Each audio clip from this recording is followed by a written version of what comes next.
Happy holidays, everybody, and if you celebrate, Merry Christmas. Today is December 23rd, and this is the last episode before Christmas of Murph's Boston Sports Talk. So thank you so much for joining me. Thank you so much for downloading, listening, and enjoying Murph's Boston Sports Talk. I greatly appreciate the love and support. If you're listening to this on YouTube, thank you so much for clicking on the video. Please make sure you smash the thumbs up button, comment down below, and of course, subscribe to the channel if you're new or have not considered subscribing. Very, very excited for today's episode because I want to put a little twist to today's episode with Christmas just 2 days away now, with it being on Sunday. But before I get into that, if you're in the southern New England area, like Rhode Island and southeastern Massachusetts, holy F, that storm that we got last night. Oh my goodness, we got an absolute insane storm last night. Rainstorm, windstorm. It was freezing last night, and now it's like 55 degrees today. I woke up 24 times because of the rain and the wind. I kid you not. It was just, ugh. So I'm on the mildly tired side, let's say. I have my wonderful protein shake that I made. Hopefully that can kind of wake me up. I have a nice C4. Hopefully that can wake me up after today's episode. But oh my goodness, hopefully nobody got their roof blown off or anything. Or maybe your basement flooded. So hopefully we were all able to weather the storm safely and soundly. But holy crap, what a crazy storm. Like I said, just the wind I think was like up to 60 miles an hour. And it was freezing last night, and the rain was just thunderous, and now it's like 55 degrees. That's just the New England weather for you. If you're listening to this outside of New England and you don't know the kind of weather that we deal with, it is not your traditional spring, summer, fall, and winter. It's everything all the time. It's wildly bizarre like that. And if you live in New England, you know exactly what I'm talking about, being 55 degrees right now and at the start of winter. What? So, yeah.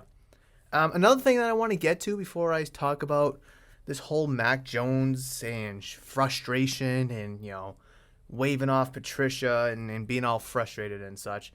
Before I talk about that and, of course, the Patriots and Bengals game, I want to briefly preview that as well. Although I think the Patriots are going to miserably lose, that's neither here nor there.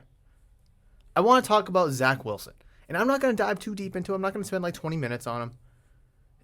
All I want to talk about is the fact that countless people, whether it's on social media or here at the shop, have said that Mac Jones is a good quarterback. He's got a lot of potential, a lot of skill.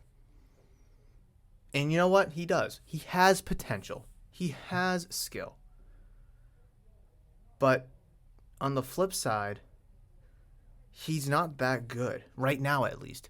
Could be a coaching thing, could be a team thing, or it could be a Zach Wilson thing. I don't know. And nor do I care. One thing that I want to point out, and those people that are saying that he has potential and skill and all that, say that he was going to be good. Heavily investing in Zach Wilson, da-da-da-da-da. The thing I want to mention about is all the way back at the draft, not 2022 draft, the 2021 draft. And as I've done the past two drafts, is a live stream for the NFL draft. And all my mock drafts leading up to, and this is when the podcast first started. First, it was 3 months old, 4 months old at the time. And you could go back to the early episodes when I was streaming Monday, Wednesday, Friday. You could go back to those episodes. Countless times I said, I don't see it. Zach Wilson, I don't see Zach Wilson. I don't see why he's a second overall pick, why he's a top 10 pick. And I gave you ample reasons. He went to BYU, right? An independent school. They're not part of the SEC or the ACC. An independent school, or independent league, I should say. Independent school, yeah.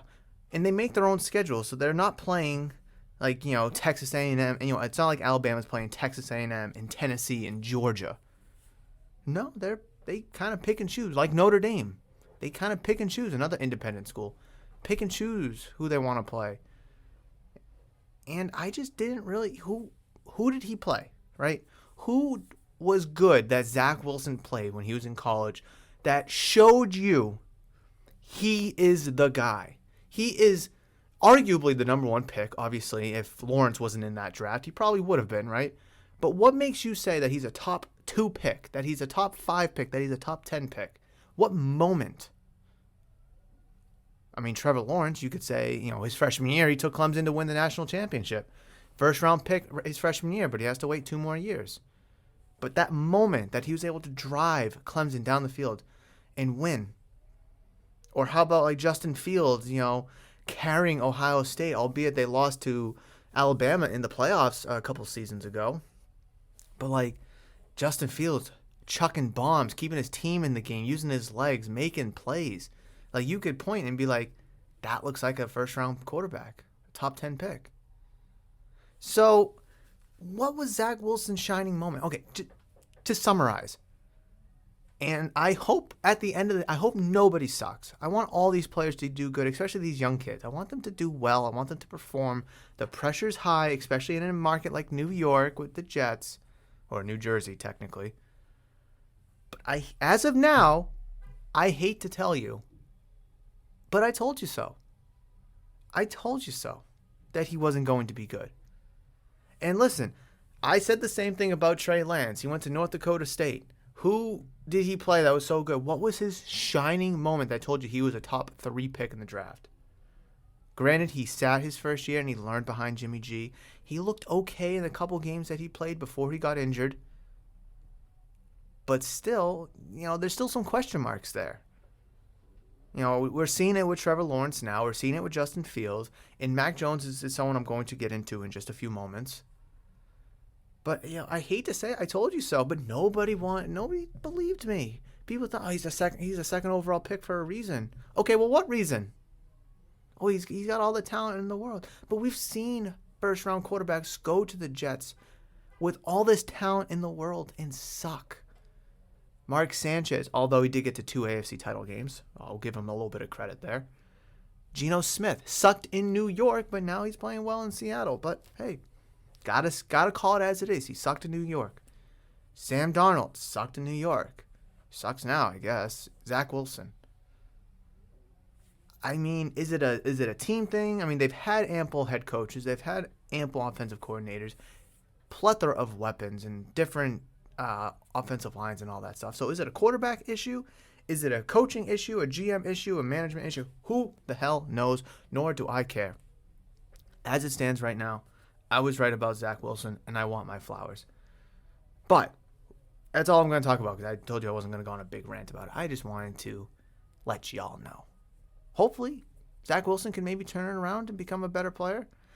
But as of now, I was right. Anyways, let's talk about this whole thing with Mac Jones because it is a conversation to have. And some people like the frustration and the emotion that he's showing. And if you're a Patriots fan, I'm definitely curious where you stand on this. Do you like that fiery emotion that he's showing? Or do you absolutely despise it and you just want him to go out there and play? Or maybe even want to change a quarterback, put Bailey Zappi back in. It's what I'm kind of hearing around here at the shop and, of course, on sports radio as well, is that they absolutely don't like that Mac Jones, a kind of a nobody who hasn't proven or done anything, is, waving off his offensive play caller and his coaching staff and being all frustrated about things. And they think that's absolutely wrong. And you know what? I get it. I understand it and I see that point of view. However, I kind of like the flair, the frustration. It shows that he cares. It shows that tongue twister there. It shows he's passionate about football, the Patriots, winning, the team's success, others around him.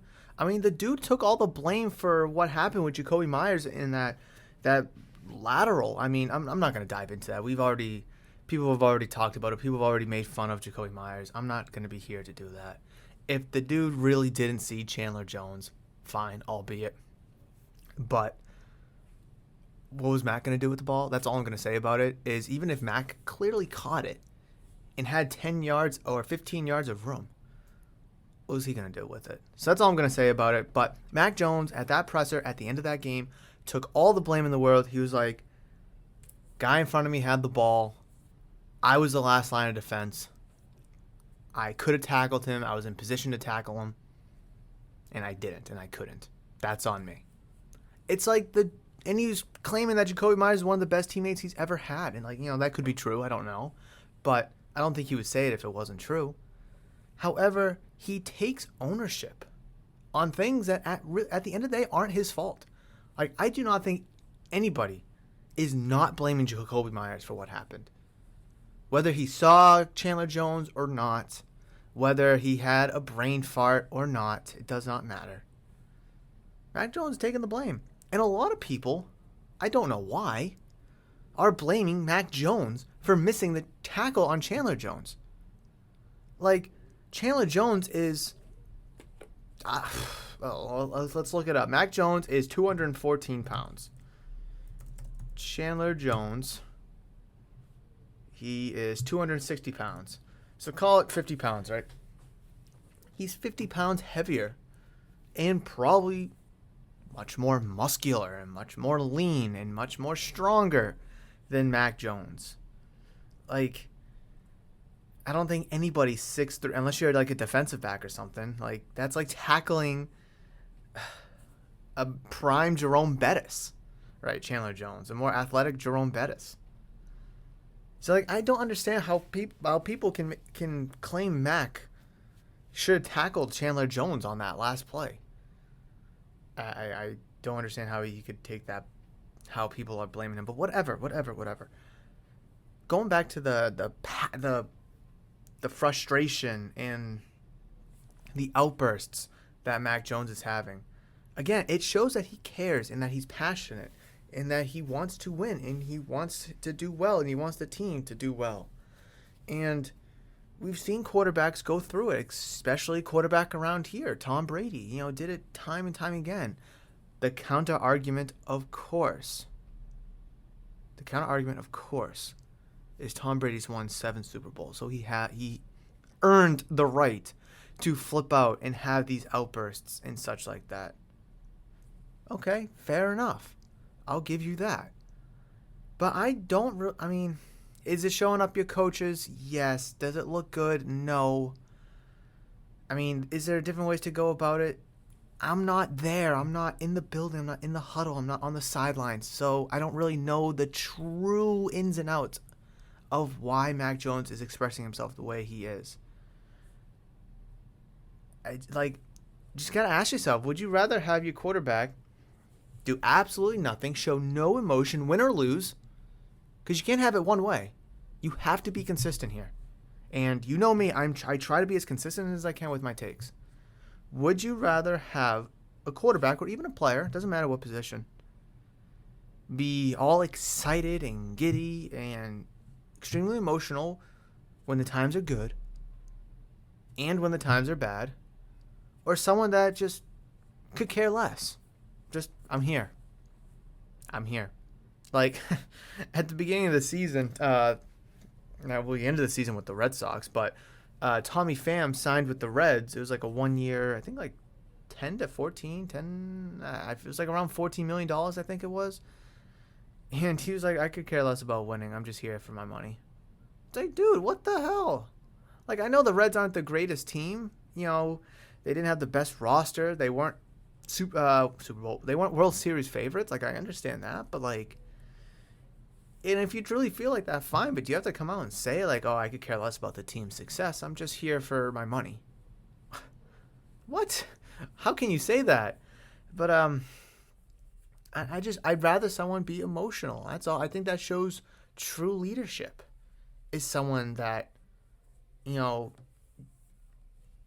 that has these outbursts and that cares and wants things done what he sees is the right way, especially when you're getting the play calls from Matt Patricia, who is not calling it the right way. I think we all can agree on that. So it's an interesting conversation to have, of course.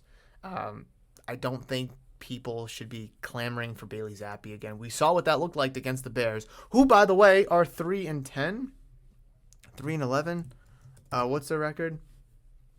I don't even know what their record is. 3-11, 3-11, 3-11.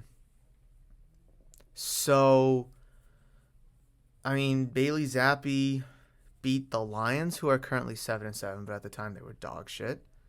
And I've already gone over this. They only scored one offensive touchdown, a defense, and 5 field goals. So I'm not impressed, but I will be impressed with his first career start from that perspective.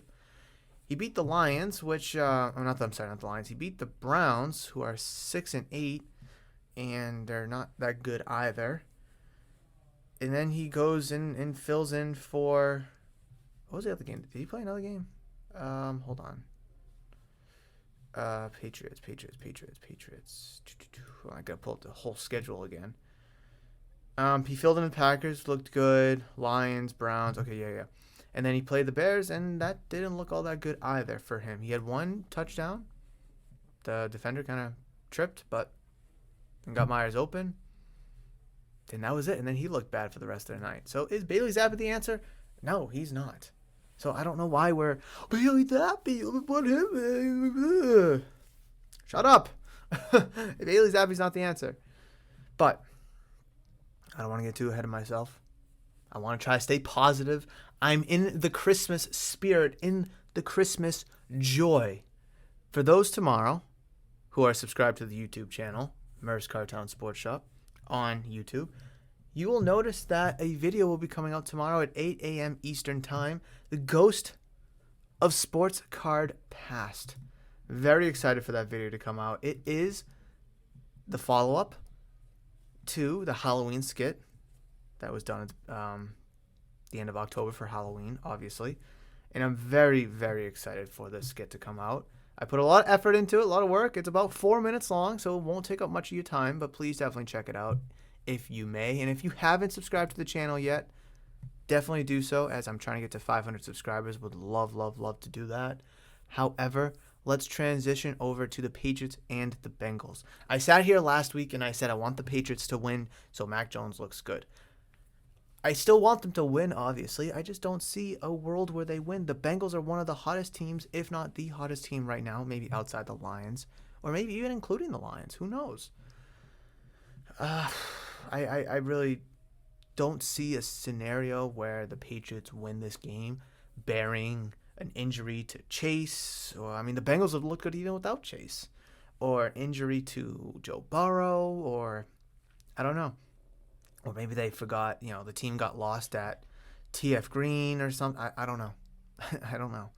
But I will give you 3 things that I'm looking forward to in this game. Because I feel like that's the least we could do, right? Is look forward to things here in this game, regardless of, what we may think of the outcome of this game. But anyways, number 1, and I think it was well executed in the Raiders game, all things considered, was the running game. Stevenson played, Pierre Strong played, Kevin Harris played. So I want to see what the young guys in the running back room can do. Again, I'm very curious. I'm very, very curious to see what that run game looks like. Will Damian Harris play? Who knows? And if he does, how does that impact the running room? Is Ramondre Stevenson fully healthy to get a full workload if Harris is out, or even if they're all healthy? What will that running back room look like on the field? I'm very curious. I like what I'm seeing from Ramondre Stevenson, just being that true 3-down horse running back. But I also like what I'm seeing marginally here and there of Kevin Harris and Pierre Strong. Definitely loving what I'm seeing from Ramondre Stevenson. I wish Damian Harris was just more healthy and getting more run. But it's hard to go away from Ramondre Stevenson, how he's been playing this year. But what will that running back room look like? Because I think the run game is going to have to be very, very crucial and very, very good for the Patriots to have any kind of a shot. And that transitions to my second point, is the wide receivers.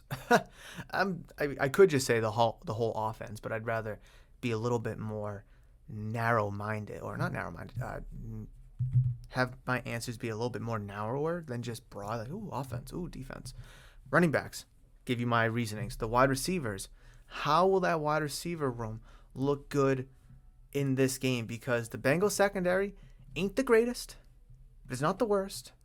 But, we can't have Mac Jones throwing for 112 yards on 13 of 31 again. We can't have our leading receiver have 47 yards on 2 receptions. And our leading catch getter be 3 with Pierre Strong having 12 yards total to show for it. Like, we can't have that again, guys. We need, I don't know where it starts. I mean, I could give you answers, but we need these guys to perform better. This wide receiver or this receiving group, whether it's the wide receivers, the tight ends, or the running back. If you're going out on a route to catch a ball, this encompasses you, and they all need to do better. And of course, we could look at the offensive line not giving Mac Jones enough time. We could look at Mac Jones and not maybe finding the right guy. We could look at the offensive play calling and say that the play calls suck. And we could look at every single thing that I just named. But these guys are the ones catching the ball. And too many times have we seen dropped passes, bad routes, just they're not able to come down with the ball, whether it's contested or not. It does not matter. Just not seeing good performances from the receiving group. Again, wide receivers, tight ends, and running backs included. And the third thing that I'm looking forward to in this game against the Bengals is going to be the defense. And I'm just going to encompass the whole defense. How can they slow down Joe Burrow, Jamar Chase, T. Higgins, Tyler Boyd, Joe Mixon in that Cincinnati offense, who are absolutely on fire? The whole team is on fire. They were 0-2, I think, and then 2-2, and then 4-4, and now they're 10-4, however that worked. But they're one of the hottest teams right now in the league. Again, if not, they are the hottest team in the league. And I want to see how or if the Patriots defense can slow them down in any capacity. Do I think they will? No, I don't think so. But it'll definitely be interesting to see that maybe they're able to force a couple 3-and-outs early in the game, and maybe that momentum can kind of carry on through the first half. And you will expect the Bengals to make adjustments going into the second half. So how do the Patriots combat those incoming changes? Or vice versa, how maybe the Bengals score 21 points in the first half. Hopefully the game's not over if that's the case, but how will you make changes going into the second half to combat that offense that would just absolutely ruin you in that, hypothetical first half, right? Very curious to see what the defense looks like. It's going to start at the line, getting pressure to Joe Burrow. It's going to, your linebackers have to cover the tight ends and, of course, the running backs, who are all very good. And then your secondary, how dinged up are your corners going to be? Will your safeties be able to provide help everywhere, because you're going to need them to provide that help everywhere to the wide receivers, running backs, and, of course, tight ends. But that's going to do it for this conversation. I'm really not that excited for this game. I just don't see this game being all too exciting or all too thrilling. But hey, you know what? It's tomorrow. It's at 1 o'clock on a Saturday, Christmas Eve. Hopefully it's a good game in whatever aspect that means, especially with the holidays, Christmas right around the corner, literally on the doorstep. So I just want a good game. Win, lose, or draw. Well, if we draw, I guess that technically counts as a win, right? It doesn't hurt the winning percentage. It doesn't hurt the winning percentage, so why not? Take a tie. Who cares? But let's just hope for a good game, right? Let's just hope for a good game. So that's going to be the discussion for the discussion topics that I have for today in the world of sports. Obviously, we could talk about the Bruins coming back from behind to beat the Winnipeg Jets, but it's still football season, so I'm not ready to dive into that yet. We could talk about the Celtics, who have been sliding as of late. Are they fraudulent? I don't know.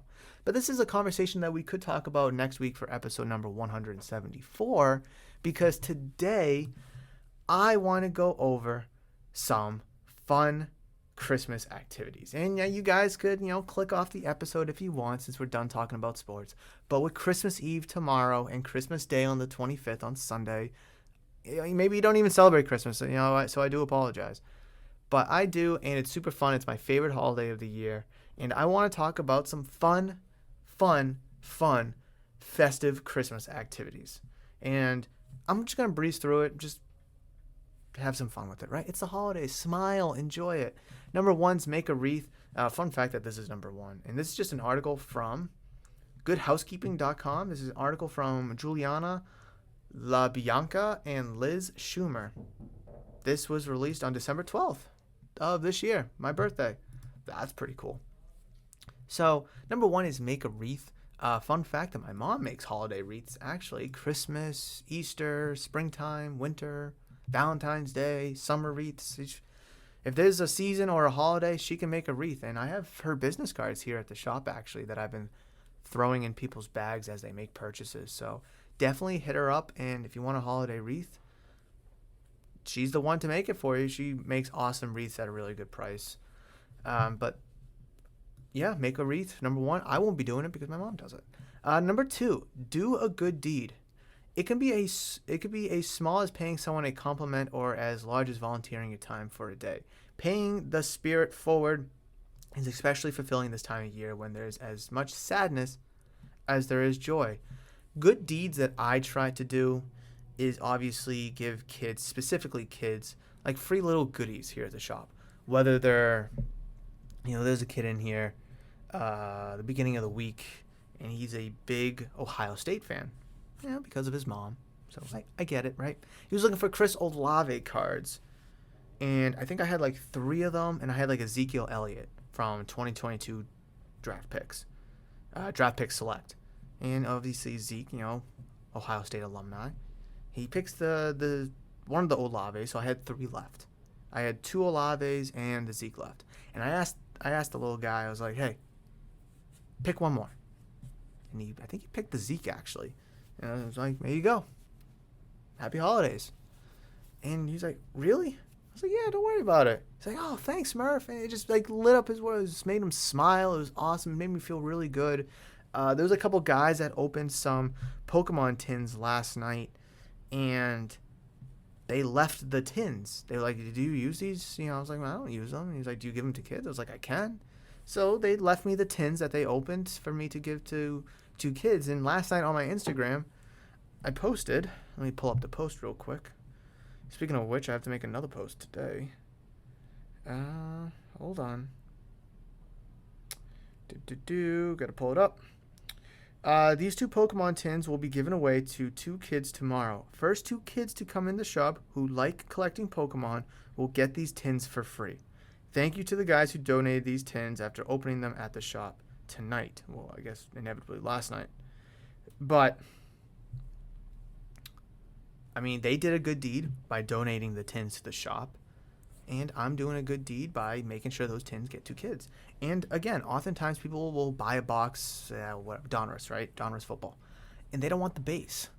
And as long as they tell me that they want them to get to kids, I will make sure that they get to kids, those cards. If they just donate them and say, yeah, do whatever you want with them, well, I'm going to do whatever I want with them. But if they specifically tell me to give them to kids, I'm going to make sure to get them to kids. And I just think giving back is a phenomenal thing to do. It doesn't have to be Christmas or the holiday season. It's just a really good thing to do. And I try, again, I've said this 1,000,001 times, I'm an advocate for a happy and healthy hobby here at the shop. And I think by giving kids just a couple free cards, whether they're commons or base, they don't care. They just want the cards, and they appreciate that. And hopefully that can kind of rub off, and they'll return the favor, down the road to somebody else. Number 3, put on a performance. I'll be putting on a performance for the Ghost of Sports Cards Pass tomorrow on Christmas Eve. Check that box real fast. Shop a holiday market. Get in the spirit of the season by visiting a local holiday market or craft fair. Shopping local helps independent businesses and guarantees your gifts are totally unique. That is very true. And a lot of people have been doing that here at the shop. And I've been super graciously appreciative. And thank you to everyone who has come by the shop, supported, gotten gifts for, family, friends, loved ones from here at the shop. A lot of packs and boxes and gift certificates have been going crazy because of that. And, I really try to make an emphasis to appreciate that person for coming in and shopping local. Instead of going to friggin' Target or GameStop or buying it on Amazon, Walmart, it just really, I think around here at the shop, for those that have been coming into the shop a few times now, have started to realize that my prices are retail / competitive to the open market. And I think that they want to make an impact in their own way here at the shop. So I think that's something that they kind of have pride in, is being a part of something here at Murph's Cardtown. And that is incredibly awesome because that's exactly what I wanted. I wanted to be a staple, a pillar, a cornerstone in a community. When I was trying to figure out the whole shop thing, if I wanted to do it or not, I wanted to be that shop. We all had, especially, the older folks, you always all had that shop that you went to when you were younger. Whether you were playing Yu-Gi-Oh, Magic, Pokemon, or collecting sports cards when, they were $1 a pack, we all had that shop that we went to. And I want to be that shop for a lot of people. So local shopping that a lot of people are doing is really putting a smile on my face, and it really, really helps. It really does. So I appreciate you guys. Number 5, visit a senior. I don't know many seniors, nor do I really have the time to, which is something I would love to do. If I had a loved one in a nursing home or a senior home, I would definitely go visit them multiple times. But I just don't. But if you do, definitely go give them a visit. They would love to have your company, especially during this time of year and when the weather gets colder. A lot of seasonal depression is real, and a lot of people can get it, whether it's a good season or time of year like Christmas or winter or whatever. I heard a thing on the radio where I'll try to hang out with your older loved ones, whether they're grandparents or your parents or whoever it may be, or try to give them a phone call or have like a routine like once a week. It gives them something to look forward to. It helps, elongate their life, because being lonely is a real thing. Lonely depression is a real thing, and it could really impact their livelihood and their not their way of life, what's the word I'm looking for? Their quality of life. There it is. If you can make that exerted effort once a week or once every other week, it really helps them in the long run. Number 6, make a Christmas treat other than cookies. Now, do gingerbread houses count? Because Mrs. Murph and I got a gingerbread house kit from Five Below, and it was already kind of like, it was like a puzzle piece. So you just kind of have to like interlock the pieces. You got to interlock the 4 walls and then the 2 roofing panels. Super easy. I don't know if that counts. We do plan on making Christmas sugar cookies on Christmas Day. I'm trying to think. We made another holiday treat other than cookies. She made me brownie. She made me a nice big giant brownie for my birthday. I mean, I know my birthday kind of gets lumped in with Christmas, but whatever. We all love Christmas cookies, but there are lots of other desserts out there. Hello, figgy pudding. That's what it says in the article. Try a new dessert for a sweet afternoon undertaking. I would love to, but I'm just super picky sometimes. Like, I'll try anything, but I'm super picky. I'm not going to go out and buy all the stuff to make figgy pudding if I'm not going to like it. You know what I'm saying? Play games by the tree. For Mrs. Murph and I's Christmas Eve party, we're going to be playing tons of family games. And on Christmas Day, hopefully, Kim and I can play some games around the tree and just really have some fun. Make the most of all the hard work of decorating by playing games or putting together puzzles by the Christmas tree. Heck, move in there for the entire season. You earned it. I would love to move into a tree. Nice giant, 100-foot wide tree trunk, drill a hole into it and live in there. Oh, that'd be fun.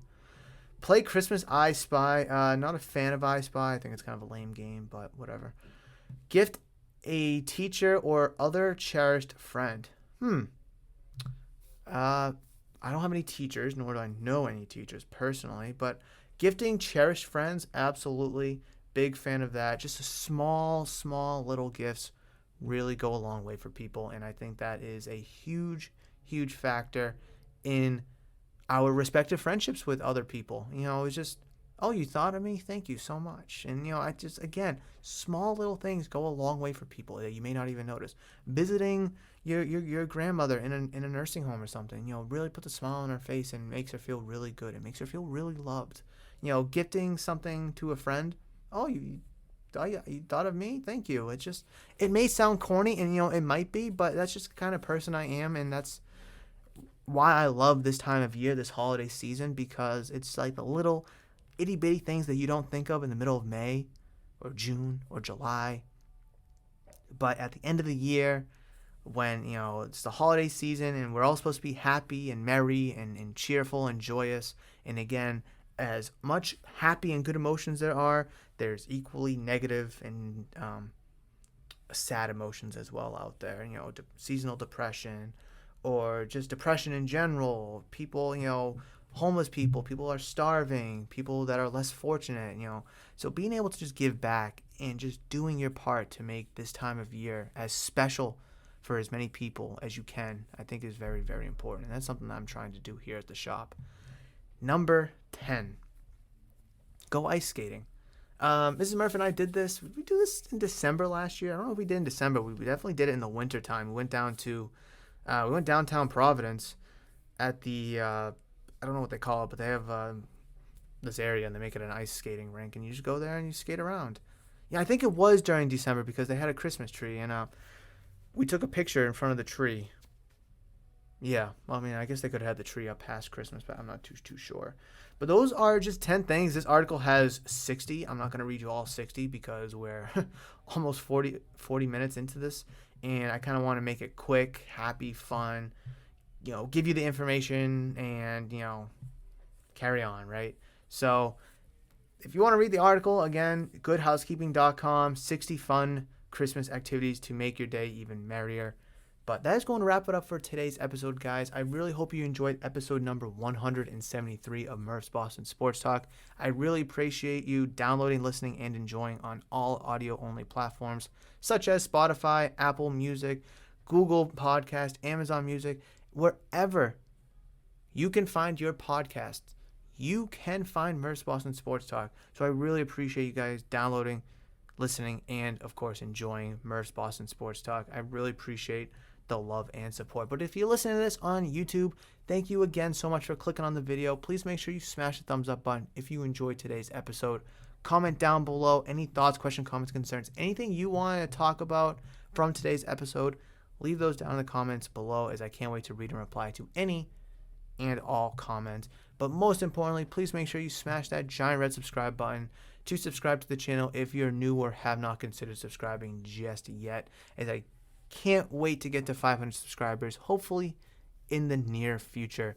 But you can find me on social media at Murph's Cardtown on Twitter, Instagram, and of course Facebook as well. But that is going to do it for today's episode, guys. Again, enjoy the weekend, stay safe, have fun, be merry. If you celebrate Christmas, Merry Christmas, enjoy it. And if you don't, Happy Holidays. I will see you guys on next Friday on the 30th. Maybe we can have a New Year's special. I don't really know how that's going to work. But we'll be able to talk about the Patriots and where they're going to be at with 2 weeks to go. But between now and then, guys, you know that I love you. And I will always, always see you. And Merry Christmas.